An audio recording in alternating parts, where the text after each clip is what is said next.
Welcome to another episode of For the Sake of Heaviness. I'm here, as always, with the great, Great, sometimes maybe, but it's me. It's Merciful the Mike. better than average, Better than the we'll go with that. sometimes exceptional, often good, Good. Yes. VG good plus. VG PG plus. plus. Yes. I would grade you a near mint. Near mint. All right. Then that makes you minty fresh. Mint. Yeah.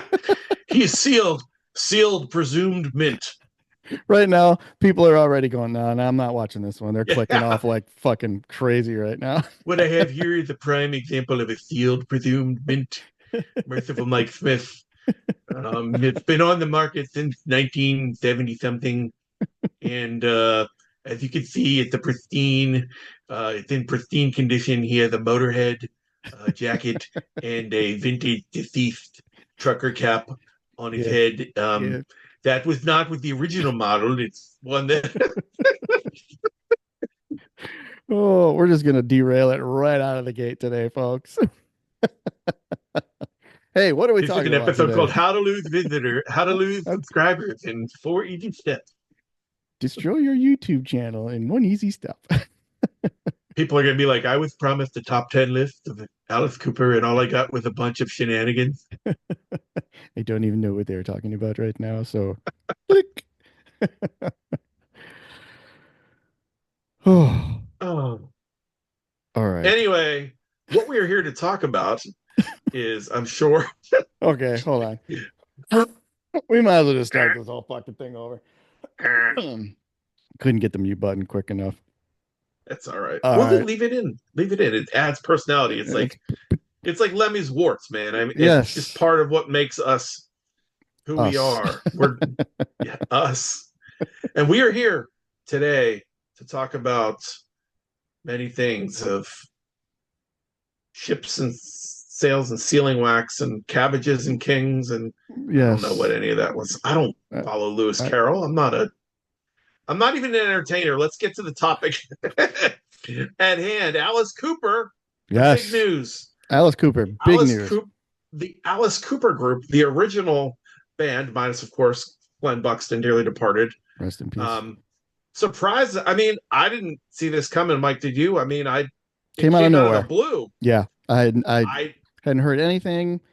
Got up one day and lo and behold, here is Black Mamba. I was Yeah, like, I mean, I know those dudes are like, every once in a while they get together and play a couple songs, and yeah. they Well, put out that little live. they had that Yeah, record store day thing. Yeah, they put out the original band, played a couple of songs and stuff. Yeah. Yeah, it seems like they but it pop up here and there, but but it was like, you Alice. He keeps every tour would get announced, new record, new tour, and he seemed like he's focused fully on what he's doing and just doing that as a fun yeah. nostalgia kind of thing. And next thing you know, Black Mamba's coming out, and it's like there's a whole record with Bob Ezrin producing. The gang's all here. Yeah, it's like we're Um, straight back to the early 70s here, the yeah, revenge of Alice Cooper. It's like, whoa, what's this? yeah, due out July 25th. And I think like I said, a lot of us are just like, I think it's great I do that too. they're doing it. I mean, let's do this while you're all still here, man. Absolutely. There's no reason not to. They can all. I mean, if you listen to the track, I mean, they can all still play their asses off. Alice sounds great. Yep. I don't know. What do you think of the song, man? I'm kind of mixed on it. Now, it's a two-part thing for me. Number one, I do like the song. I think it's great. I'm not crazy about the chorus. And I know we kind of talked a little bit before we got on here that, Alice Cooper choruses have always been kind of goofy at times where things like Mm-hmm. that work. Had this chorus been a little shorter or maybe had a second part that wasn't just the yayas, I think it might have worked a little bit better for me personally. Right. Yeah, yeah, yeah, yeah, yeah, yeah, yeah, yeah. Yeah, yeah, yeah, yeah, yeah, yeah, yeah. Yeah, yeah, yeah, yeah, yeah, yeah, yeah, yeah. Yeah, yeah, yeah, yeah, yeah. That aside, I really really love the vibe of the song. I think it's great. Knowing that it's the original band back together though, and I don't think there was any way that this was ever not going to be, an issue or very hard to make a departure from. But as much as I want it to be Billion Dollar Babies backwards, I'm still hearing like Welcome to My Nightmare and even a little bit of maybe Goes to Hell. That the Hmm. once the band was over and it was just Alice, I think there's a little bit of that in there. Now, am I getting ahead of myself? This is one single off an entire album. For all I know, the rest of it's going to just blow my mind, which I'm hoping. But yeah, I'm going to leave it at that. I do like the song, chorus withstanding a little bit. I think it's going in the right direction. I think everybody sounds really good on it. Production sounds good. So if that's an indication of how the rest of the album's going to sound, I'm excited. So how about you? What are Yeah. your thoughts? First of all, I'll just pick right up on one of the points he just made. There was one of the things I wrote down. Like it, for me, I do think it definitely harkens back to the original group. But if you split the difference with Welcome My Nightmare, I mean, Yeah. it's like it's got that kind of like dramatic um, vibe Yeah. that album has, minus the orchestration Right. and stuff. But it's kind of got that. It just has that Black Widow, the title track, or like Go to Hell. Very It's a much. heavy. I think it's a heavy song, like heavy in a creepy way. I do think it's like if you took Billion Dollar Babies and Get Love It to Death, but mashed it with Welcome My Nightmare. Like Ezrin Yeah. definitely his. You could definitely tell that it's Ezrin working with that Yeah. with Alice and the band. It'll be interesting to see what the rest of the album has in store if they get into some of the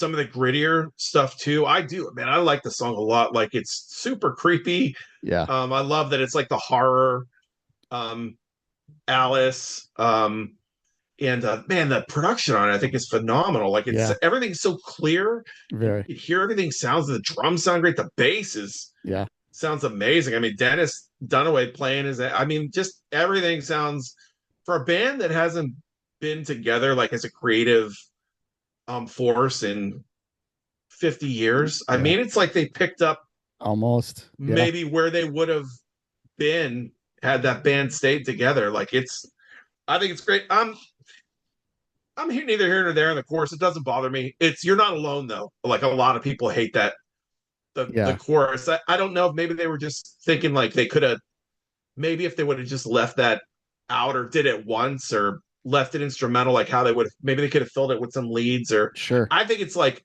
it works in like a they always did some quirky kind of stuff back in that era of the band that you'd have regular straight up stuff and then Sure. weird little Sure. things within the songs. But I like it. Like I said, I love the melody of that post chorus. Yep. I just love there's different, the intro to it is, Alice like is real creepy and wicked Yeah. sounding. And Yep. I love I that. think it's a cool song. It's a good indication. Hopefully it's a good indication that that's where the album is.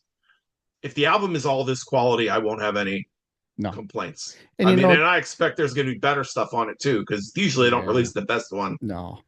And first. So I'm kind of, I'm kind of thinking too, in the context of the entire album, I might end up letting that chorus have a pass. When it's just put out there on its own and that's the only thing you're getting right now. Yeah, you can kind of take it or leave it. But maybe in the context of the entire album as a full playthrough, I'll change my feelings about that, and then maybe it'll actually work for me then too. yeah, So but yeah, I mean, thumbs up for me on this one. And Mike and I we're talking about the song. We figured we are going to talk about it today. So we also want to talk about, since we're talking about the original group, like what our 10 favorite tracks are from the original bands, yeah, and we're going to go 5 and 5 five at a and five, time, five counting and down five. from 10 to 1. For me, none of these, there's so many great songs from that Oh, original lineup. And I could have picked any number. I had a list of 20 to 23 that I had to whittle down. There were a couple that I'm like, that's number one, that's number yeah, two, and everything else depending on the day. yep, same here. And again, we say this, or I know I do every time we do this, or we're like a top 10. once we decide on like who it's going to be and everything, I'm like, oh, okay, I think I pretty much got this solid. And then I get into the thick of it, and I'm like, oh, what was I thinking? Oh yeah, And the same thing, I was sweating over this, and I thought this wouldn't be that big of a task. I work thought, it up the sweat. well, yeah, exactly. I was like, oh my god, it was rough, but I'm fairly happy with the way it turned out. But I don't know. All right, you know what? You go right ahead and start off. Let's see what you got. Let's give me your All your right, bottom five. let's talk about my bottom. Starting at number 10. And I think this song falls prey to classic like Paranoid, Iron Man, Sure. Stairway to Heaven kind of syndrome. Although I can listen to Stairway, that's for another day because of that guitar solo. But anyway, you know what I mean. Like Yeah. it played over and over and over again. It was one of the first things I heard. And that School's Out. Sure. Still like a classic riff, a great song. Teenage Rebellion, Yeah. like what that band was singing about. That it was like fit in so well with everything else they did. Just a great Yep. hard rocker. I still love it. I think it's definitely the first song I heard by Alice. So it's always, and it can fluctuate. I moved it a couple times in this list. I had it up as high as like number 5 Sure. at some points. Then I'm like, well, I'm thinking about these other ones. So all right, so number 10 is School's Out. Number 9 for me is Dead Babies. Uh, Good one. I loved when the original band did like these creepy kind of like Yeah. not doomy, but just dark. They dipped into these horror things, and just the Killer is just such a great atmospheric, Sure. heavy in its own way Just the kind of title of that record. song, though, in that Yeah, time, I know. you got a song called "Dead Babies." Like, oh my God, you're pushing boundaries. Not Yeah, maybe not just so much imagine anymore, but at that time, holy shit. and imagine too the live show when he's got baby dolls Yeah. on a stage and he's Exactly. chopping them up with a meat cleaver Yeah. while he's doing it. I mean, yeah. I mean, this is like shocking Yeah. for its day. I mean, the stuff that the band was doing on stage. I talked to there was a guy named Dewey Garral who worked at Jerry's Records here in Pittsburgh for years, and Dewey's since passed. But he and I were talking about the original band. He'd seen them, and he said when he saw them on the Killer tour, when Alice did the gallows and the hanging, he said it was like the scariest thing he'd seen Oh, when he sure. was there. Like to see him do it, like the effect of it was like. And there's some video out there of it. It's not. I don't think you get the full effect as if you were seeing it happen, but it's like that kind of stuff, like that, and the guillotine, and Yeah. all of that was like the baby dolls and the psychodrama stuff that Alice did was like it makes like bands have tried to be shocking since, but I think based on the time frame and stuff, it was Yeah. he set That the was stage for a lot of stuff that followed. absolutely. He was pushing some boundaries.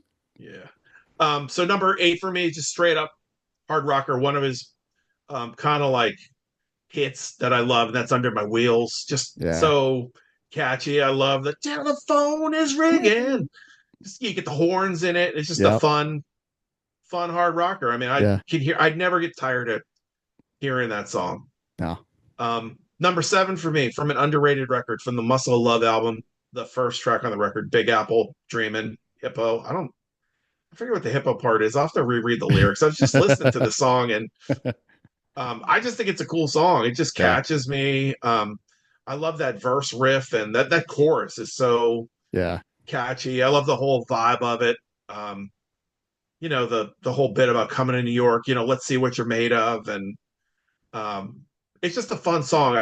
It's one of those tracks like it just. The band was, although the original band was frayed by that point. I mean, Buxton didn't even on the Billion Dollar Babies tour. He wasn't even plugged in a lot Yeah. of the time. If you read the stories about it, they had someone else filling in for him on guitar. So the band was falling apart, but I still think it's a pretty good record. I mean, there's Yeah. a lot of good material on it, and this song I think is. If you haven't heard it, I think you should definitely go check out that record. This song in specific. Um, Number 6 for me. Man, I go back and forth between my number 5 and number 6. I'm going to call an audible and put "Hello Hooray" as Oh. number 6. I love that song. It's kind of Hello, like hooray. dramatic, kind of like show opener, Yeah. like, Oh yeah. but in a way that like is not so you're used to like being metal fans. We're used to like the bands Yep. come out and hit it hard live and play Yeah. you something heavy or fast. And this is just like a dramatic, like theater piece almost in a way, like Very just, much. but the sentiment of it is, great way to start a show. And so like if you've seen the footage of that tour, such a cool the Billion Dollar Babies tour was huge at the time. Like Yeah. the setup and all of that was like big for them, and just a great song to start the record, and a great song for them to start the tour. And like I said, like dramatic, you know, Yep. set piece. So great song. Yeah. Awesome. That's 10 through 6. All right. So I'm going to start with my number 10 with I Love the Dead, Billion Dollar Babies. Again, another shocker of a title, the innuendos, but just that creepy, I love the dead, just gets you every time. Just that whole vibe. And I always think too, especially with Alice Cooper, I didn't really appreciate just how much, like you said, the psychodrama. Yeah, I think back to the responses people must have had to that back in those early, late 60s, early 70s. Just, like, what in the hell am I looking at? And that song kind of embodies that for me. Number 9, this comes off Pretty's for You. Now, those first two Cooper albums are quite the acquired taste for a lot of people. They were the formative years, or however you want to put it. But Fields of Regret has always been a favorite of mine, and it stuck with me because it's one of those songs that is just on the threshold of becoming an absolute catastrophe at any Yeah, second. And when the harmonica comes in, it's just so disproportionate to everything else. It's just insanity. But somehow it holds itself together, and it ends up really good. And I've always really liked that song. I don't care a whole lot for the rest of the album, but that song has always been really cool for me. good pick. Number 8, it's, I guess you got to give credit to this one for really putting him in the spotlight, and it still holds up today too. It's I'm 18. Still love that song. Everybody's heard it a million times, but just that plotting to that, and just, the soaring leads and everything, and just the way it goes, and the lyrics and the story. Great song. Um, Number 7, Teenage Lament, Most of Good Live one. Love. Another one. Just the way that the melody lines and everything goes through that. And Alice had a knack for just catchiness too. For as crazy as some of his stuff was, he had some sing-alongs too that would stick with you, you know? So I've always loved that, and I've always kind of gravitated toward those kind of songs. And then my number 6 is La Da Da Da Da. Actually, since I'm saying how much I hate the yayas in Black Mambo, Yeah. uh, Generation Landslide. Fucking love that song, man. Just a good rocker of a tune, man. Billion Dollar Good Babies stuff, was man. was full of so many good ones too. So, and I hate it because that album kind of overshadows some of the other stuff that is just so good too. But so I hear you. I think my list, I had from one of the records, I had like 5 at one point. And I'm like, whoa. yeah, I'm I like, know. and when I cut it back, I'm like, when I thought about it, I'm like, okay, that makes more sense. But yeah, your pick on Fields of Regret, that's a good outside the box one. Like I actually had that in my, it was skirting around the edges there, like that and Easy Yeah, Action both have some interesting material. And it's so interesting to me that those two records are such like a borderline mess at times, like that we yeah, got the band that we got starting with Love It to Death, that they became that band that, like you said, wrote such catchy songs, because there's very no, little hint of uh-uh, the band they were to become. Like they were so right, weird. There's a reason Zappa liked them. yeah, But you know, coming in with Ezrin and stuff and pulling shit together, like man, they really like they tightened it up. um yeah. Yeah, So those yeah, but first that's a two are so uh avant-garde, and I don't know if you want to say, artsy, but just, yeah, real fringe albums that like barely, kept it together. And there's some wild stuff on there, but yeah, Fields of Regret, it's just a cool song, man. It's like a nervous breakdown, without yeah, actually going over the edge. It's just one of those right. crazy songs. Cool. All right, Cool. top 5. All right, top 5. 1, 2, 3, 4, 5. Number 5 for me is Billion Dollar Babies title Okay. track. Um, maybe the heaviest song from the original lineup. I mean, it's pretty heavy. You gotta love right from the beginning. I love that little drum intro. I'm not a drummer, but I The love what Neil Smith slams. is doing there. Yeah. Um, and just there's little things in that song. In addition to like the main riff is cool, but then the things that the band would do that were really neat was like he's got that, especially if you listen to it with your headphones on, Yeah. during that pre-chorus, and when Donovan is doing one of the lines and Alice is doing the other, and it's Yeah. we go dancing, and then you have Donovan doing and then they swap, Yep. and then Donovan does the other one, and The other Alice part. does Yeah. it's just it's like ear candy It is. kind of stuff that But it's they genius. take. Yeah, I mean, they take what could have been just like a straightforward like heavy rocker, and it's art. They put some art Yep. to it and set it apart and give it that Alice Cooper vibe. There's a vibe that original band had, and that Alice has in general, like over the years, that sets them apart from Yeah. everyone else. Okay, number 4 for me, and I'm going. This is my the weird one, the weird one on my list, not in terms of like it's a weird song, but just in terms of like it's kind of like the deep track of the list, and that's Looney Tune from the Oh, Schools okay. Out record. Yeah.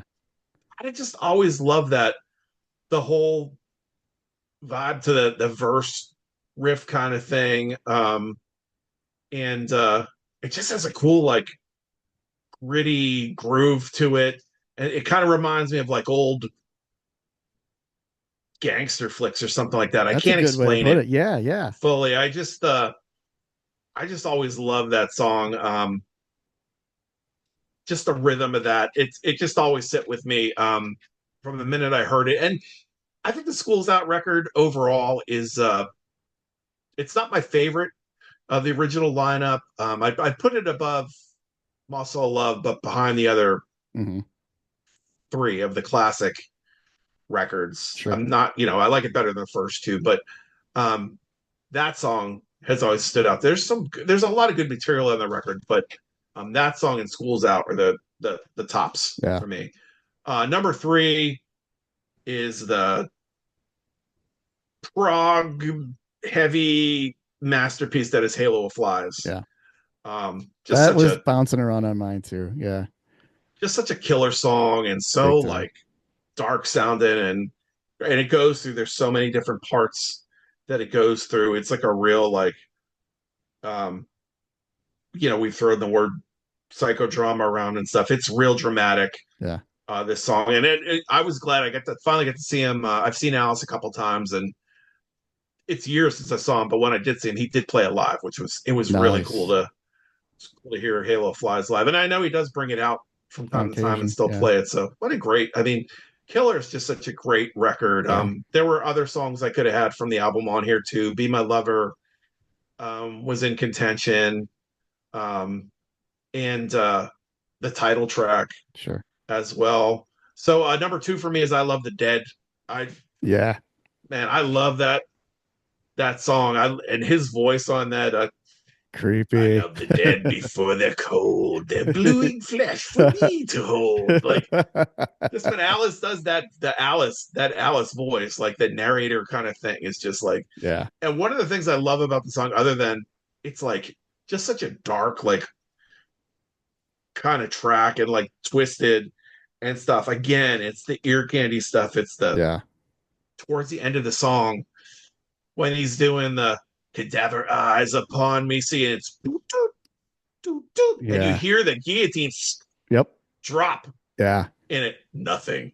And it's just it's really cool stuff like that and it's a great, live Oh yeah. piece when they play it live. So that's number 2. Number 1 for me, perennial number 1 song. I actually didn't hear this until I saw that The Nightmare Returns on MTV when he came back with Constrictor, and they showed that concert from, I think it was Detroit. They filmed it in, yep. where he had Kane Roberts and Kip Yeah. Winger and all those guys, in the, Ken Mary on drums, but Ballad of Dwight Fry, man, what a great song. Um, my favorite Alice song ever. Um, there's a couple that come close. I love The Dead comes close. Yeah. Steven from Welcome My Nightmare comes Yeah. close, but I don't know, man. Just the whole, even just the visual of it, of him in the straitjacket, Yep. singing the song. I just love this song to death. And I'm glad that it's kind of like, it wasn't a hit, Right. but it's one of those ones that's revered by fans, and Alice still, Absolutely. you And I'm know, glad it remained. plays live.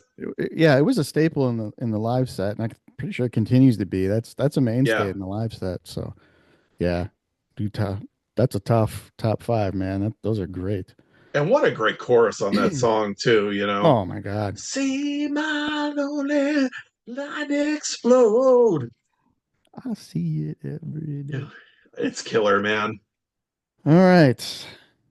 Oof. I'm going head to head with you here. My number five, Elected. Just a Good one. just a fist pumper, sing along, you know, Alice Cooper for President of the United States of America. Just it's just an all around good, big crowd vibe of a song. Now I've always liked that one. Number four for me, School's Out. And I got really cool memories about School's Out. You know, growing up in grade school and all that, we've discussed this ad nauseum that we were all Kiss fans when we were kids. And, and the older you get, you're reading magazines and this and that. So Alice Cooper, I was aware of, was on the periphery. I knew who he was. But then it was either fifth grade or sixth grade. I can't remember what. Last day of school, and bell rings, and our teacher just fucking blasts School's Out. And I had heard it before, and I was like, oh, yeah, all right. Still wasn't exactly sure who it was. And then back then, too, this is, oh, God, I don't know, 80 maybe.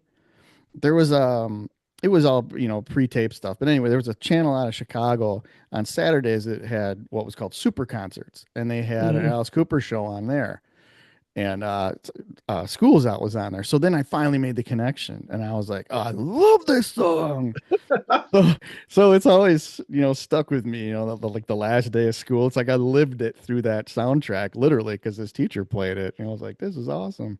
That's And then awesome. it pops up in movies like Dazed and Confused and stuff, and it's such a an anthem of that time of being young and stuff. So it's just an all around rocker of a tune. For I sure. can't even think of a word that rhymes.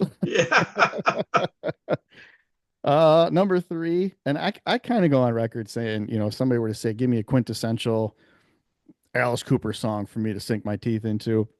So my number three is Under My Wheels. It's just like you were saying, just such a straight ahead rocker. Telephone is ringing. And those riffs. Number two, there's another reason I love this one too, but Be My Lover. It's just That's a great song. it's a great song, and the lyrics are cool. They asked me why the singer's name was Alice, and all of that. And I love it when he plays it live too, because he goes, we had a drink or two, and then live he's like, or three or four or five. Yeah. But then at the very end when they go, Neil goes into that drum solo, you can hear him drop his stick at the very end in there. I don't know if you've ever picked up on that. I read an No, I'll interview have with to. Alice too, and he was like, I forgot how it goes, but he goes, I didn't want him to like really go nuts or anything, but he decided to go nuts anyway. And then he dropped his stick, and you can hear it like hit the floor, and it goes tick tick tick tick. And he goes, so we left it in. So next time you listen to it at the very end, you can hear that drumstick fall. And I love that part. I love stupid little things like that. So I pick it out every time I listen to it. But I'll again, have to listen. I'll have yeah, to listen for that for sure. I yeah, always think too with that song, like one of the things I love about that song is Alice in character. When he gets into his little Mae West thing in the middle, he's like, "Oh, yeah. baby, if If you it's just the wanna whole that whole be like my lover. cabaret stripper Exactly. burlesque kind of vibe he puts in that song just Does it, man. tops it." Yep, puts it Yeah. right over the top.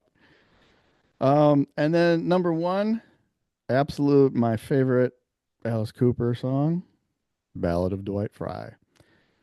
I mean, if there was ever a audio representation of an absolute mental breakdown, that is it. I mean, you if you just read those lyrics verbatim, you're like, man, this guy he is completely lost touch with everything. It's just uh, the lyrics alone. I'm like, man, they're just perfect and relay that message of complete destruction of a human being and just absolutely losing it altogether. But musically too, yeah, the choruses are so great. And you brought up a point too. I can't help but think that, after he wrote this, that must have stuck residually, it must have stuck around because then, after the band was over and it was just Alice Cooper, and then you have Steven on Welcome to Your Nightmare, Hmm. I've never seen anything that says they're connected or anything, but I can't help but make that connection that some of Dwight Fry bled over into the Steven little trilogy there at the end. So, but just a frightfully freaky song. So, yeah, Dwight Fry is fantastic. And I love it too. We saw him, God, this is probably back in 02, 3. They played at a theater not too far from here, and they did this. And I've seen it on some of the home video releases. Actually, I think that Detroit one they did this. They Somehow did, they yeah. they black out all the color of the lights and everything is strictly black and white on stage. And they did that live for Dwight Fry. And I was like, man, does that just look cool? It was nothing but grayscale. How they do it, I don't know. Huh, But yeah, I was like that. It added to the whole cerebral thing of Dwight Fry falling apart. It was really, really cool. So, but yeah, epic song. I mean, for sure. his his watermark song. I don't know, however you want to put it, but yeah, Dwight Fry, absolutely love it. And again, Nice. Halo Flies was floating around the outskirts of mine. No More Mr. Nice Guy. Yeah, there was a whole bunch of them, but I'm pretty happy with this list. Yeah, I had what I had like Be My Lover, No One Mr. Nice Guy, Sick Things, Six thing, yeah.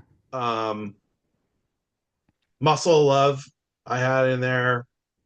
So there were a couple more from I almost felt bad leaving 18 off, but I'm like, I just don't literally I mean, I love Yeah, the song, but I like these other ones like I would listen to before I'd listen to that. sure.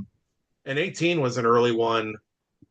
I remember having like a greatest hits cassette. We used to like back in high school, and this is why I'm hesitant to lend stuff out sometimes. Like this kid let me borrow he brought in that greatest hits, Alice Cooper's greatest hits, and I'm like, oh, he let me borrow that, and um, I borrowed it, and it never did make. I didn't purposely do this, but it never did make its way back to him.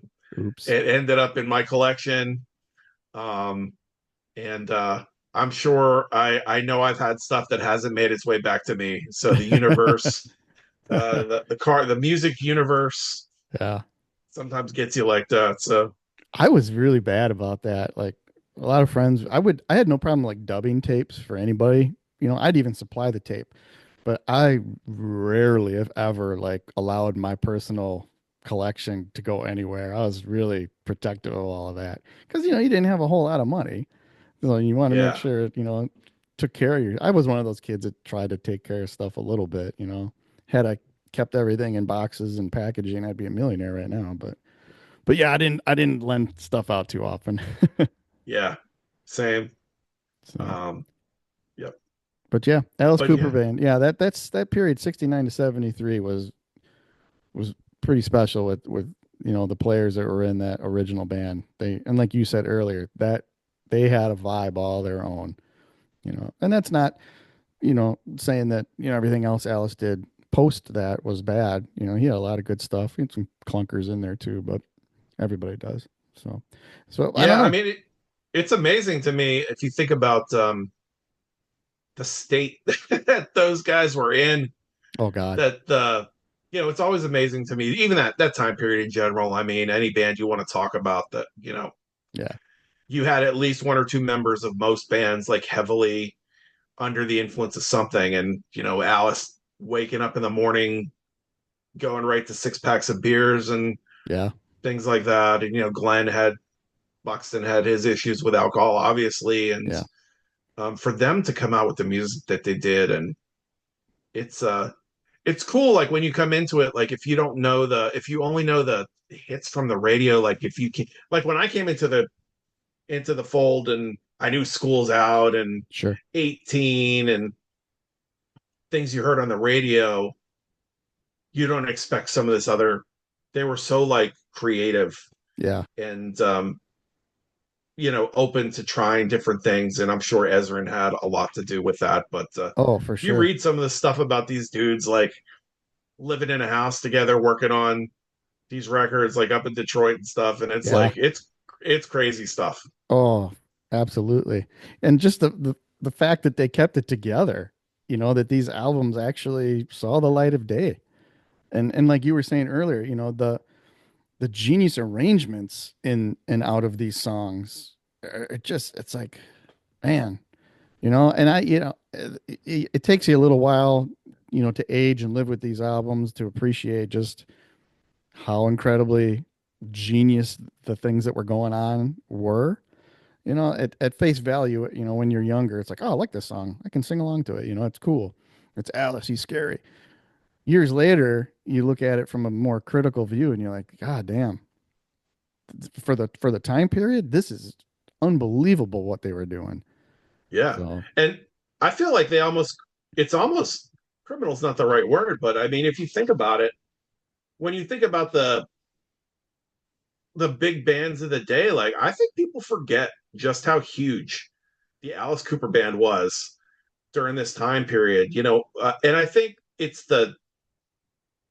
it's kind of because Alice went on as Alice, he kept the name. yeah, The original band just faded, broke, yeah, but he kept going as Alice Cooper, the solo artist, and had success too. But people forget like that the band was gigantic sometimes and like absolutely, very influential. And so when you talk very, about when people talk about it's one of those reunions that I'm surprised there wasn't more clamor for yeah, over the years in a lot of ways because it's you had Deep Purple got back together oh and yeah, people always talk about they those the couple times Zeppelin did shows was a big deal, sure, and any band Kiss getting back together in '96, sure. like you figure it would have been a big deal to do something, but I'm glad they're doing it now. It doesn't sound like they'll do like they could imagine doing a full tour.